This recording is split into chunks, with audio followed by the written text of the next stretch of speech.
Hi and welcome to another Grumpy video. So this week I received a very special letter. It's from my old friends at TV Licensing. It's less than a month since my last letter, so I'm feeling really special today. I haven't opened it yet because I'm saving it to make a real event of it. Takeaway, crack open a cola, candlelight, and then the main event, reading my capital love letter. I can't wait! Anyway, getting my letter reminded me that I haven't done a TVL video for a while, and since my last upload I've seen and heard a few more questions about being legally licence free. So here is a sequel to my last questions you get asked if you don't have a TV licence video.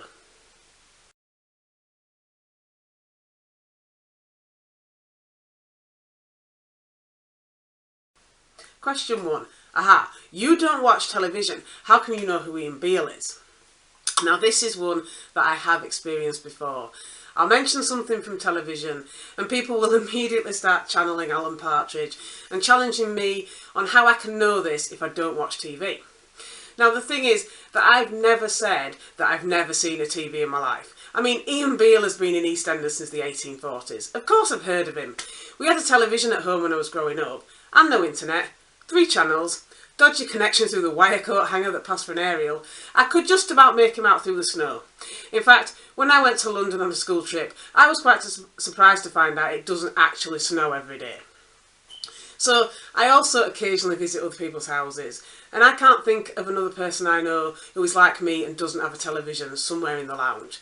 And usually it's switched on, even if they're not really watching it. And on these rare instances of television exposure, it reminds me that I'm not missing much. Although, obviously, that's just a personal preference, of course. But nobody else seems to watch the things that I'd want to watch, even if I were watching. And if the conversation stalls, I often pretend to be reading a text when I'm really reading a book that I downloaded on my phone. People must think I get really long texts. So, the contrast between that and the rare occasion that somebody visits my lair is quite comical. I'll feign being a person with manners and offer them a cup of tea while they sit down. Invariably, when I return to the room, they're sitting somewhere looking very awkward without an agreed focal point to stare at.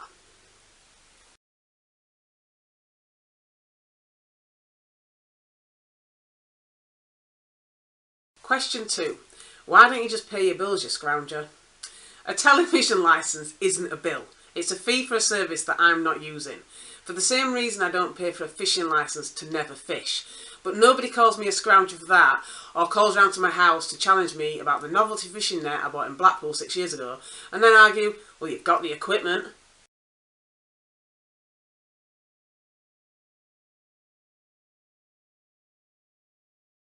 Question 3.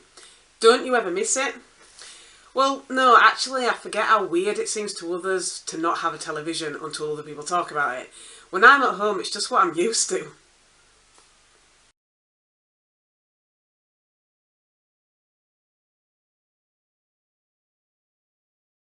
Question 4. How do you keep up with popular culture? Well, sometimes I don't, but people do talk about things, and if I hear something that I think is going to be interesting, I can always look it up online. Then again, some of the younger people I know watch more things online than via the traditional television viewing. Sometimes that means I'll be the only grumpy old git they've met who knows the YouTuber they're talking about.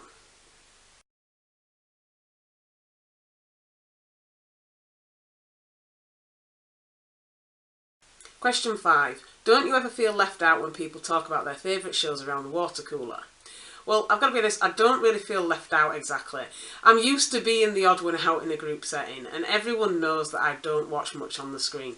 I do obviously notice that people talk about the shows that they enjoy that I can't watch, but that's not really any different from the days when I did have television.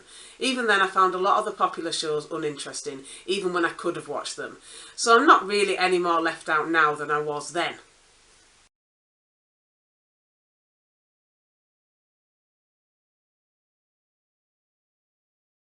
Question 6. Who doesn't have a telly? Are you some kind of freak? Yeah. Yes, I am.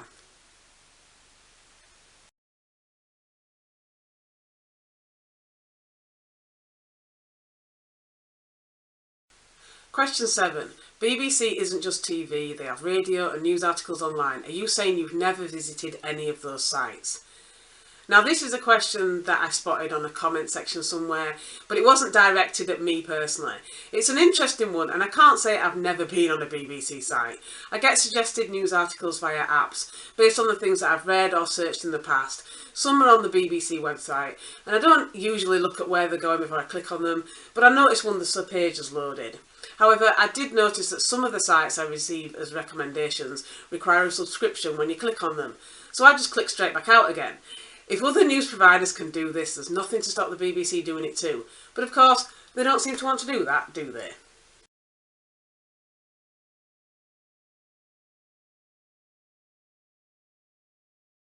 Question 8. Don't you realise that these people, TVL/Capita, are just trying to do a job? Yes, I do. And many great things have been achieved in the past by people who were just following orders. So that's it for now. If you made it this far without nodding off, thank you for watching. Bye.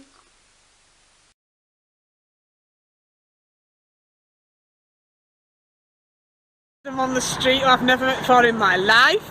Do you have a TV? No. Do you have a TV? Yes, I have a television. Do you have a television licence? No. Do you watch TV as it is broadcast live? No.